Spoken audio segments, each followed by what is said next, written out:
Bonjour et bienvenue dans Partir pour se découvrir, le podcast qui retrace le parcours de ces jeunes, étudiants, en recherche d'emploi, porteurs de projets ou bien encore explorateurs, qui, âgés de 18 à 30 ans, ont osé franchir le cap pour réaliser leur plus grand rêve, celui de partir à l'étranger. Du Canada, en passant par l'Espagne ou bien encore la Suède, Partir pour se découvrir vous amène aux quatre coins du monde, à la découverte de ces jeunes qui ont décidé de prendre leur destin en main.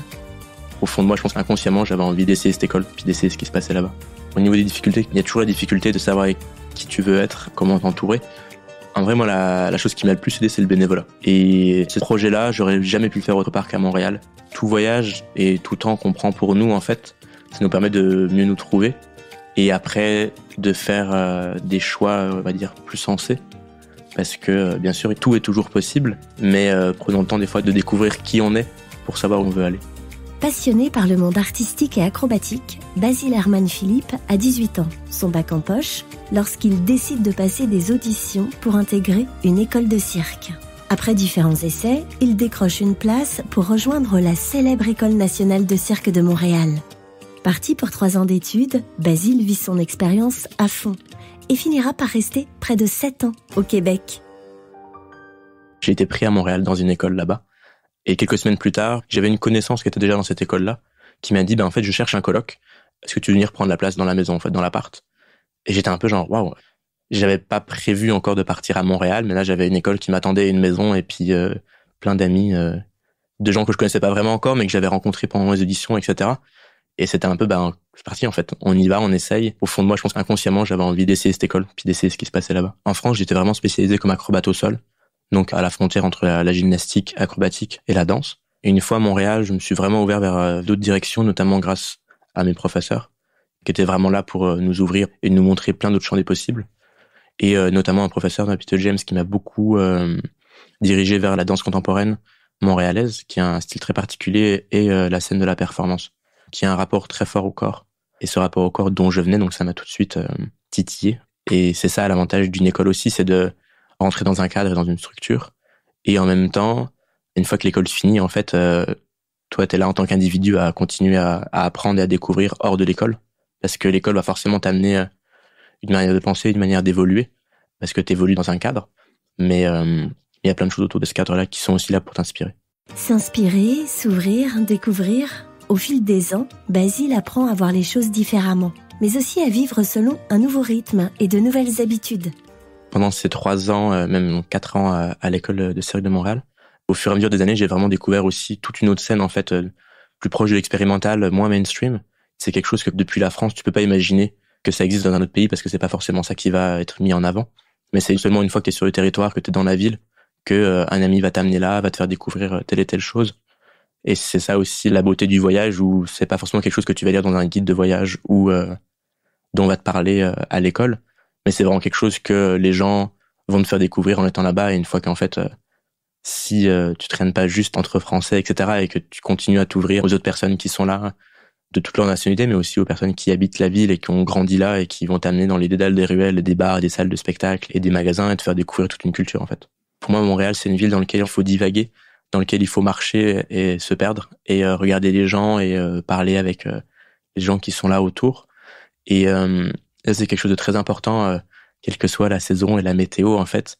À Montréal, il faut marcher, il faut se promener, il faut regarder et il faut toujours se permettre de rentrer dans une bibliothèque, dans une maison de la culture, parce que forcément, surtout en hiver, en fait, notre mode de vie il est très polarisé entre le chez nous et le lieu de travail, le lieu d'études. Et en fait, il faut continuer à trouver ce qu'on peut appeler des tiers-lieux, mais enfin, ce troisième lieu, en fait, qui est entre le travail et la maison, qui sont les théâtres, qui sont les bibliothèques, qui sont les cafés, qui sont les lieux où aller bruncher le week-end ou quand on a le temps pour juste prendre le temps de vivre, en fait, et goûter à la douceur de vie que peut être Montréal. Partir oblige aussi à Basile de reconstruire.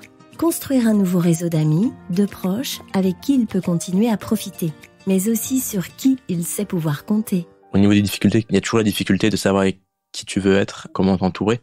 Et pour moi, habiter un endroit, c'est habiter un endroit où je suis entouré de personnes que j'aime, mais aussi de personnes qui m'inspirent et de personnes qui peuvent continuer à me déplacer. Et je pense que ça a été quand même la chose la plus dure, de continuer à rencontrer des gens hors souvent en fait des cercles de travail, parce que ce qui est intéressant, c'est d'être avec des amis, mais c'est aussi de continuer à rencontrer des gens différents qui ont d'autres passés et qui continuent à t'apprendre, mais aussi des personnes avec qui on aime traverser la vie, et puis ces moments quotidiens de tous les jours, des choses bêtes, mais les rues sont beaucoup plus larges, mais il y a beaucoup moins d'endroits où s'installer, donc il y a beaucoup moins d'endroits où juste zoner et puis exister dans la ville.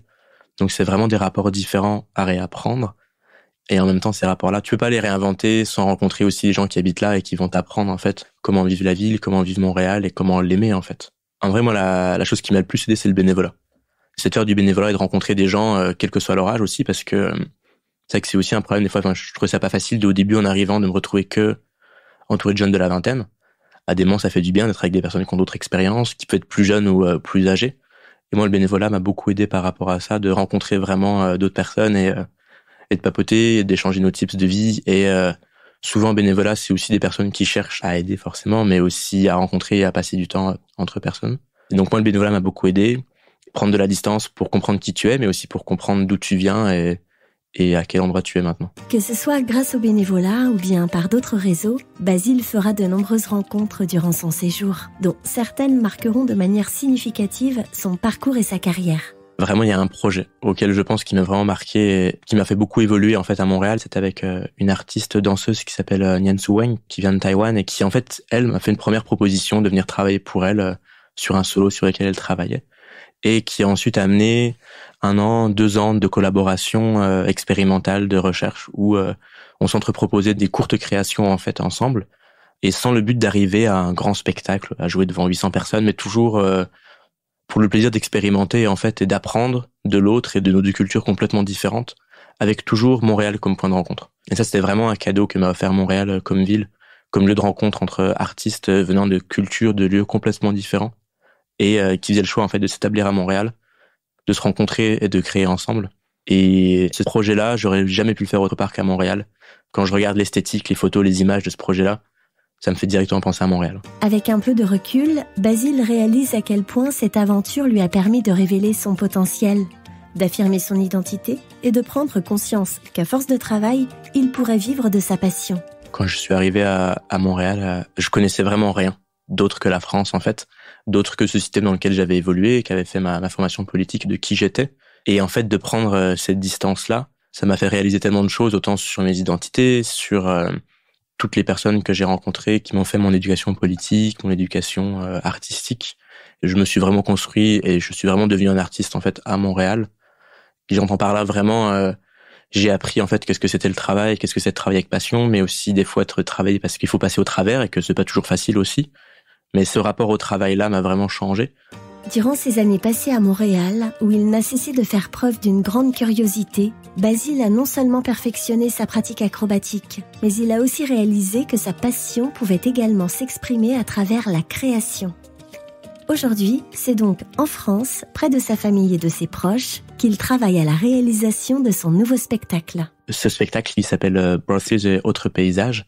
C'est une création à 4 mains avec Maxime Stéphan, qui est aussi un acrobate, lui qui a fait l'École nationale en France de cirque. Et tous les deux, on devient danseur, on devient performeur grâce à ce spectacle-là. Et c'est vraiment la personne que je suis devenu. C'est vraiment une personne qui travaille avec son corps, qui est plus dans un rapport de domination acrobatique à son corps et de vouloir devenir le meilleur acrobate du monde à faire des doubles saltos. Mais c'est une personne qui veut travailler dans le sensible, qui je veux plus faire rêver en représentant un corps de super-héros acrobate. Et c'est vraiment la personne que je suis devenu. C'est plus une personne qui veut être un super-héros à faire des doubles saltos et à représenter une norme de l'homme blanc masculin très fort. Et c'est plutôt une personne qui cherche à représenter et à faire rêver par quelque chose de beaucoup plus sensible et à créer des nouveaux mondes par la scène, par l'art, par le spectacle, dans lequel on peut rêver ensemble et en fait dans lequel on a envie d'être ensemble et de partager un espace, donc 1h30 de spectacle entre public et danseurs.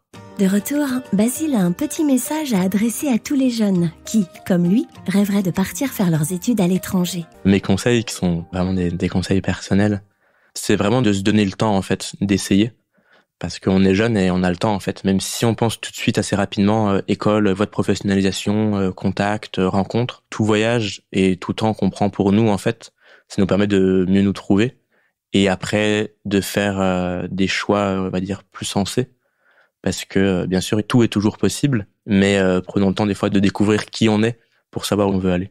Si cette expérience était à refaire, je la referais exactement de la même manière, je pense. Sans changement et en passant à travers les moments compliqués aussi, et surtout les moments compliqués, que ce soit les blessures, les peines de cœur, la distance, parce que c'est ces expériences-là aussi qui nous forment et qui nous apprennent à rebondir et à se soigner, en fait. C'est la vie, quoi. On a juste envie de vivre et de passer au travers. Que ce soit dans le cadre de programmes d'échange, pour effectuer un stage à l'international, s'engager dans du volontariat ou bien encore pour accomplir un projet personnel, le CIDJ et le réseau InfoJeunes Eurodesk vous accompagnent pour concrétiser votre projet.